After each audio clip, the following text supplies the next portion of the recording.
नमस्कार दर्शकों।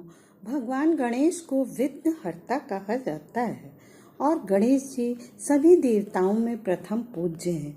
ये तो हम सभी जानते हैं। आज मैं आपको गणेश जी की एक ऐसी रोचक कथा सुनाऊंगी जब गणेश जी ने धन के देवता कुबेर के घमंड को तोड़ दिया। जब कुबेर जी का घमंड तुच्छ साबित हो गया। चलिए कथा की शुरुआत कर लेते हैं। भारतीय पौराणिक कथाओं में धन के देवता कुबेर का स्थान महत्वपूर्ण है, पर वास्तव में वे देवता न होकर गंधर्व हैं। माना जाता है कि कुबेर के पास सारे संसार का स्वर्ण भंडार है और उन्होंने ही सोने की लंका बनवाई थी।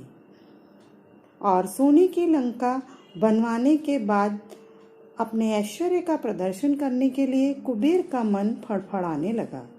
उन्होंने अपने वैभव का प्रदर्शन करने के लिए एक भव्य भोज का आयोजन किया, जिसमें उन्होंने सभी देवताओं को शामिल किया।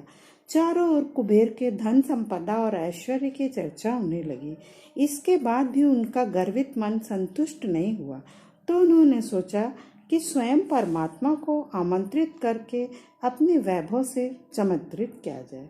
इसीलिए सबसे पहले उन्होंने भगवान विष्णु को आमंत्रित करने का सोचा। इसी के साथ उनको याद आया कि विष्णु जी तो धन के साक्षात स्वरूप माँ लक्ष्मी के अधिपति हैं और उनके सामने उसका वैभव कहीं ठहर नहीं पाएगा।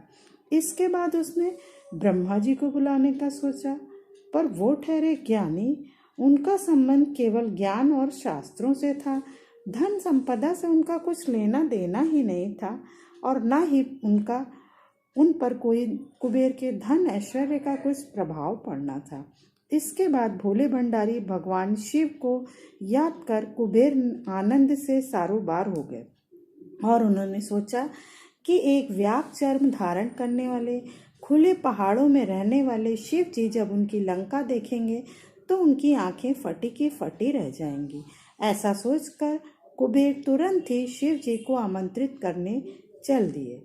कुबेर जब शिव जी को आमंत्रित करने कैलाश पर्वत पर पहुंचे तब भगवान ध्यान में थे। कुबेर उनके जागने की प्रतीक्षा करने लगे।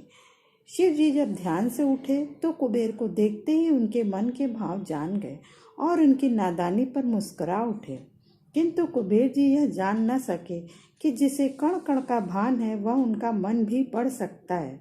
उन्होंने शिव जी से कहा कि भगवान, मैंने एक छोटा सा घर बनवाया है और मेरी इच्छा है कि आप मेरे घर को अपनी चरण धूलि से पवित्र करें। कृपया मेरे घर पर भोजन का निमंत्रण स्वीकार करें। भगवान शिव ने उन्हें बधाई देते हुए कहा कि मैं तो ना आ सकूंगा, लेकिन मेरा पुत्र गणेश अवश्य आपके निमंत्रण का मान रखेगा। गणेश जी उस समय किशोर अवस्था में ही थे। कुबेर ने सोचा, पिता ना सही बेटा ही सही मेरा ऐश्वर्य देखकर अपने घर में कुछ तो चर्चा करेगा। इस प्रकार गणेश जी को भोजन का निमंत्रण देकर वह लंका नगरी को चले गए। दूसरे दिन नियत समय पर गणेश जी अपने वाहन मूषक पर विराजमान होकर कुबेर के यहाँ उपस्थित हो गए। कुबेर ने उनका स्वागत कर लंका दर्शन का प्रस्ताव रखा। वह भूल गया कि गणेश जी तो भोजन प्रेमी हैं।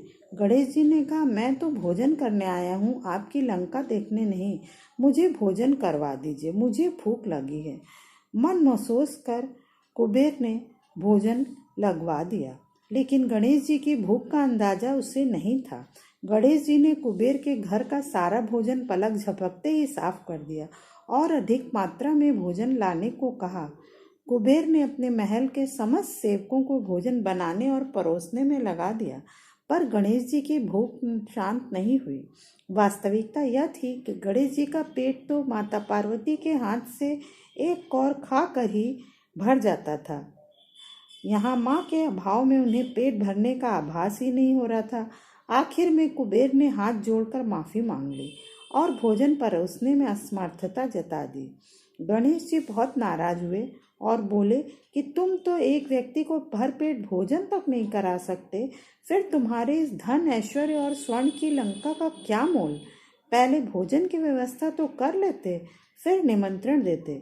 गणेश जी के वचन सुनकर कुबेर शर्म से पानी पानी हो गए। उधर कैलाश पर्वत पर ध्यानस्थ शिव जी ने इस पूरे प्रकरण का भरपूर आनंद लिया। कुबेर का अहंकार समाप्त हो गया। वे अच्छी तरह समझ गए कि धन के देवता होने के बाद भी वे आने वाले अतिथि का पेट तक नहीं भर सकते। इसके बाद कुबेर गणेश जी के चरणों में गिर गए और अपने घमंड के लिए क्षमा मांगी। गणेश जी ने भी तब अपनी लीला समाप्त की और उन्हें क्षमा कर उन्हें सद्बुद्धि प्रदान की।